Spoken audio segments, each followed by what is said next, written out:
کہ انہوں نے حضرت جبریل علیہ السلام کو صرف اس بنیاد پر اپنا دشمن کہنا شروع کر دیا تھا کہ وہ حضور اکرم صلی اللہ علیہ وسلم پر وحی لے کر نازل ہوتے ہیں۔ دراصل یہود نے اس بات کا دعویٰ کر رکھا تھا کہ آخری نبی بنی اسرائیل میں سے آئیں گے، اور اس کا وہ چرچہ بھی کرتے تھے، لیکن جب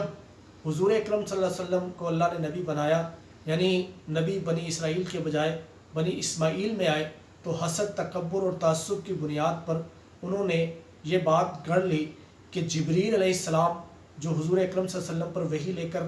آئے ہیں وہ دراصل یہودیوں کے دشمن ہیں، اور میکائیل علیہ السلام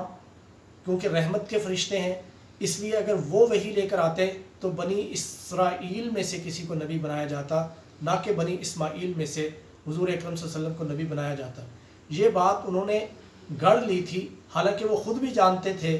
کہ کسی کو نبوت ملنے یا نہ ملنے میں فرشتوں کا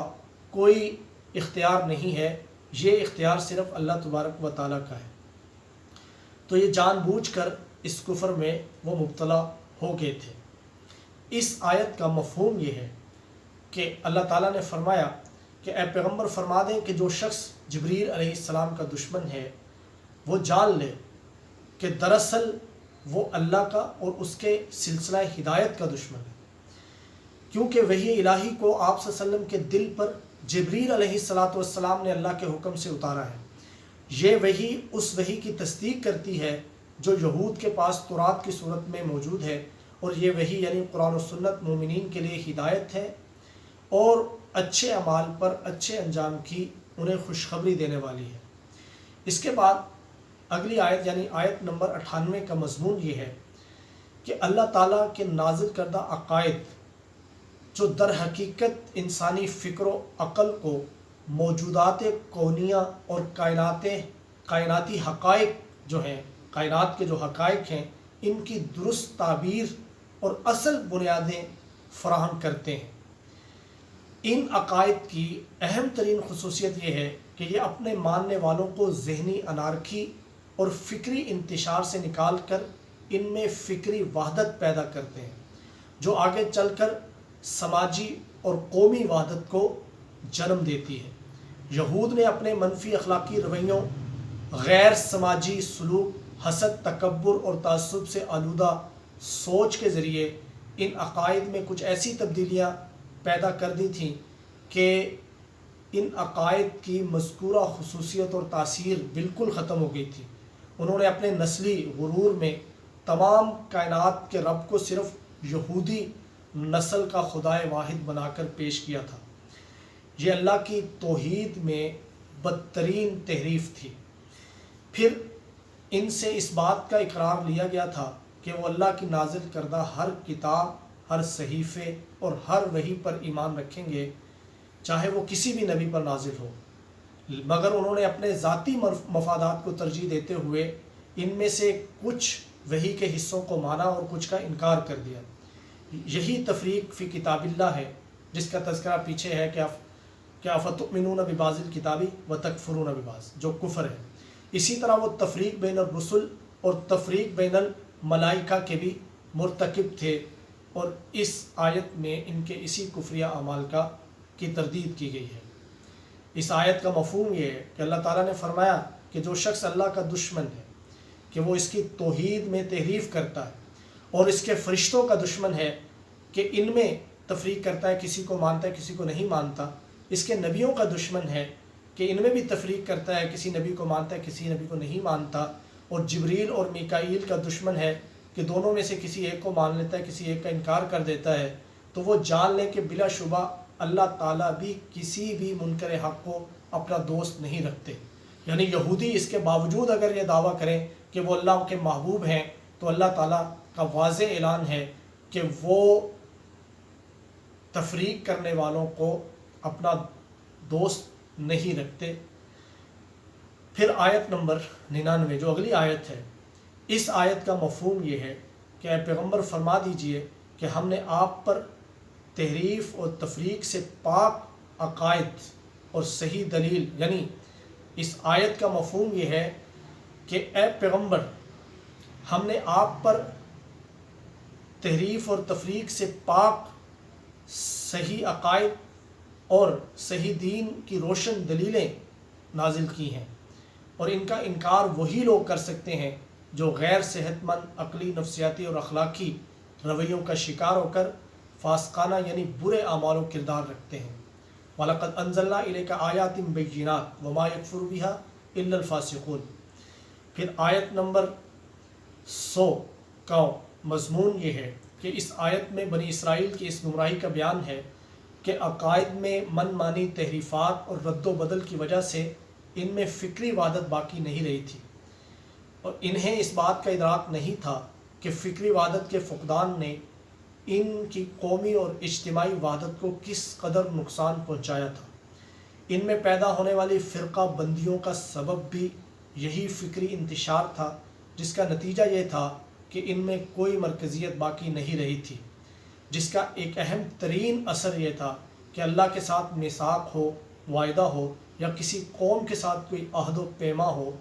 یہود کا کوئی نہ کوئی گروہ اجتماعی و قومی مفادات کے برعکس اپنے مذموم مقاصد کی خاطر اسے ضرور توڑ دیتا تھا۔ یعنی یہودی مل کر کوئی معاہدہ کرتے تھے تو ان میں سے کوئی نہ کوئی گروہ جو ہے وہ اس کو توڑتا تھا۔ میثاق مدینہ میں شامل یہودی قبائل جو ہیں انہوں نے اپنی اس روایت کو برقرار رکھا تھا، یعنی مختلف قبائل نے مختلف وقت میں میثاق مدینہ کو فراموش کیا تھا، توڑا تھا۔ اس آیت میں اسی جانب اشارہ ہے۔ اس آیت کا مفہوم یہ ہے، فرمایا کہ یہود کی قومی تاریخ کا کیا ہی عبرت انگیز واقعہ ہے کہ جب کبھی ان لوگوں نے اللہ سے کسی قوم سے کوئی عہد کیا ہے تو ان کے کسی نہ کسی گروہ نے ضرور ہی اسے پس پشت ڈال دیا۔ اس کی وجہ یہ ہے کہ ان کی اکثریت،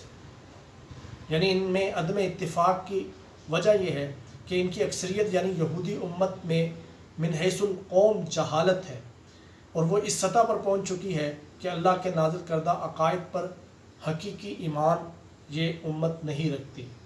پھر آیت نمبر 101 کا مضمون یہ ہے کہ اس آیت میں بنی اسرائیل کے فکری انتشار کے ایک اور نتیجے اور اثر کا بیان ہے کہ فکری وحدت کے فقدان اور فرقہ وارانہ تعصبات کی وجہ سے کتاب الہی میں موجود مقاصد دین، اصول دین اور ضروریات دین تک کو انہوں نے فراموش کر دیا تھا۔ ان کے لیے یہ کوئی بڑی بات نہیں تھی کہ ان چیزوں کو فراموش کر دیں۔ تورات میں یہ بات بالکل واضح تھی کہ حضرت موسیٰ کے بعد بھی انبیاء کا سلسلہ جاری رہے گا، اللہ کے رسول آئیں گے جو مقاصد دین کی تکمیل کے لیے زمانے کے تقاضوں کے مطابق شریعت موسوی میں ترمیم و تنسیق کرتے رہیں گے، لیکن فرقہ وارانہ تعصبات اور ذاتی مفادات سے بالاتر ہو کر انسانیت اور سماج کے بارے میں سوچنے سمجھنے کی صلاحیت نہ ہونے کی وجہ سے یہودیوں کا رویہ یہ تھا کہ جب بھی کوئی رسول آیا تو بنی اسرائیل اور یہودیوں کے ایک طبقے نے اس کی مخالفت ضرور کی۔ خصوصاً حضرت عیسیٰ علیہ السلام کے ساتھ ان کی عداوت و دشمنی بالکل واضح ہے کہ انہیں تو پھانسی دینے کا پورا سامان یہودیوں نے کیا، اور اب حضرت محمد صلی اللہ علیہ وسلم کے ساتھ بھی ان کا یہی رویہ تھا۔ اس آیت کا مفہوم یہ ہے کہ جب بھی کبھی ان کے پاس اللہ کی طرف سے کوئی رسول آیا، جیسا کہ حضرت عیسیٰ علیہ السلام، اس آیت کا مفہوم یہ ہے کہ جب بھی کبھی اللہ کی طرف سے بنی اسرائیل کے پاس کوئی رسول آیا، جیسا کہ حضرت عیسیٰ علیہ السلام آئے، جو اس وحی کی تصدیق کرتا ہے جو پہلے سے یہود کے پاس تورات کی صورت میں موجود ہے، تو اہل کتاب کے ایک گروہ نے اللہ کی کتاب کے احکام کو پس پشت ڈال دیا، اور پھر ایسے ہو گئے گویا وہ کتاب الہی کے بارے میں کچھ جانتے ہی نہیں ہیں۔ یعنی وہ ان میں یہ تعصب پیدا ہو چکا تھا کہ ایک تو انہوں نے دین کو بگاڑا تھا، پھر جب کوئی رسول آ کر دین کو اثر نو زندہ کرتا تھا، تعلیمات کو اثر نو انہیں بتاتا تھا، تو اس رسول کا انکار کر دیتے تھے اور یہ کہتے تھے ہمارے لیے وہ پہلی تعلیمات ہی کافی ہیں، حالانکہ پہلی تعلیمات پر بھی وہ عمل نہیں کر رہے تھے۔ پھر آیت نمبر 102 میں کا مضمون یہ ہے کہ اس آیت میں بنی اسرائیل کی اس گمراہی کا تذکرہ ہے کہ دین کے صحیح جو تعلیمات ہیں اور عقائد کی جو صحت ہے، اس سے محروم ہونے کی وجہ سے ان کے اوپر جو اثرات مرتب ہوئے ان کے اندر ایک اہم اثر یہ تھا کہ وہ توہم پرستی کا شکار ہو گئے تھے۔ توہم پرستی ایک منفی نفسیاتی اثر ہے جس نے بنی اسرائیل میں جادو کے اعتقاد کو پیدا کر دیا تھا۔ جادو کے اس اعتقاد نے ان کی سماجی زندگی خصوصاً خاندانی نظام کو دین کے مقاصد سے ہٹا کر تباہی اور بربادی کے دہانے پر لا کھڑا کیا تھا۔ اس آیت کا مفہوم یہ ہے کہ دیکھو کہ بنی اسرائیل کے ان لوگوں نے صحیح عقائد کو بگاڑا ہے اور کتاب الہی کی تعلیمات کو چھوڑا ہے، اور تعلیمات کو چھوڑ کر جادوئی منتروں کی اعتقادی اور عملی اتباع اختیار کر لی ہے۔ اور یہ جو جادو ہے اس کو سلیمان علیہ السلام کی سلطنت میں شیاطین پڑھا کرتے تھے، کیونکہ اس عہد میں انسانوں اور جنوں میں کافی قربت پیدا ہو گئی تھی، تو انسانوں نے جنات سے جادو کو سیکھا بنی اسرائیل کے لوگوں نے، لیکن اس کو شرعی جواز دینے کے لیے اس کو حضرت سلیمان علیہ السلام کی طرف منسوب کر دیا کہ سلیمان علیہ السلام کے جو تابع جن تھے وہ اس وجہ سے تھے کہ وہ ان کو جادو آتا تھا، حالانکہ جادو ایک کفر ہے۔ تو اللہ تعالیٰ فرما رہے ہیں کہ سلیمان علیہ السلام نے کبھی یہ کفر نہیں کیا، وما کفر سلیمان، بلکہ ولیکن الشیاطین کفروا، بلکہ جنات میں موجود جو شیطان تھے وہ انہوں نے یہ کفر کیا، اور شیاطین ہی انسانوں کو جادو کی تعلیم دیا کرتے تھے۔ اور بابل میں 2 فرشتے ہاروت و ماروت، ان پر جادو نازل نہیں ہوا جیسا کہ بنی اسرائیل میں مشہور ہے، یعنی بنی اسرائیل میں مشہور ہو گیا تھا کہ فرشتوں پر جادو نازل ہوا، حالانکہ ایسے نہیں ہوا۔ حقیقت یہ ہے کہ ہاروت و ماروت جب بھی کسی کو کسی اچھی بات کی تعلیم دیتے تو اپنے پاس آنے والوں کو کہتے کہ ہم کو جادو سکھانے والا سمجھنا دراصل ایک امتحان ہے، بس تم اچھائی کے بجائے جادو سیکھنے کی غرض سے آ کر کفر کا رستہ اختیار مت کرو۔ یعنی کتاب الہی کی ہم تعلیم دیتے ہیں، تم جادو سیکھنے کے لیے آتے ہو تو یہ کفر ہے۔ لیکن لوگ ان سے وہ چیز سیکھنا چاہتے تھے جو ان کے خیال میں میاں اور بیوی کے درمیان جدائی ڈالتی ہے، یعنی جادو سیکھنے کی غرض سے آتے تھے۔ حالانکہ درست بات یہ ہے کہ اللہ کے حکم کے بغیر کوئی بھی جادو کے ساتھ بھی کسی کو نقصان نہیں پہنچا سکتا، اور یہ یہودی اپنے ذاتی مفادات کی خاطر ہمیشہ ان کی عادت ہے کہ یہ وہی چیز سیکھتے ہیں یتعلمون جو بالآخر سماجی اور اجتماعی طور پر ان کا اپنا ہی نقصان کرتی ہے، یعنی ذاتی مفادات میں ایسی چیزیں وہ سیکھتے ہیں جو انجام کے اعتبار سے ان کی اپنی سوسائٹی کو نقصان پہنچاتی ہے، فائدہ نہیں دیتی۔ پھر یہ لوگ اچھی طرح جانتے ہیں کہ جو شخص صحیح عقائد اور صالح اور بہترین خاندان، سماج اور قوم کی تشکیل کے عظیم مقاصد کو فراموش کر کے اس کے بدلے جادو ٹونے کو اختیار کر لے گا، اس کا آخرت میں کوئی حصہ نہیں ہے۔ افسوس ہے ان پر، کیا ہی برا ہے یہ توہم پرستی اور جادو کا کھیل کہ جس کے بدلے وہ اپنی جانوں کا سودا کر چکے ہیں، کاش کہ یہ لوگ جان لیتے۔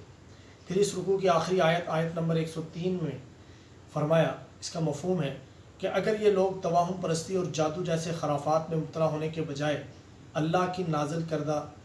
کتابیں اور عقائد پر بغیر کسی رد و بدل کے صحیح ایمان رکھتے اور اپنے ہر قول و فعل میں مقاصد دین کے مطابق پرہیزگاری اور احتیاط یعنی تقوی کی زندگی گزارتے رہتے، تو اللہ کے قوانین کے ہاں ان کی انفرادی، خانگی، سماجی اور قومی زندگی کا ایک بہترین انجام ہوتا اور ایک اچھا مقام دنیا میں ہوتا۔ کاش کہ یہ لوگ جان لیتے۔ تو یہ رکوع نمبر 12 ہے سورۃ البقرہ کا، کہ جس کے اندر بنی اسرائیل کی ان گمراہیوں کا، چند خرابیوں کا تذکرہ ہے جو ان کے عقیدے میں پیدا ہو گئی تھی۔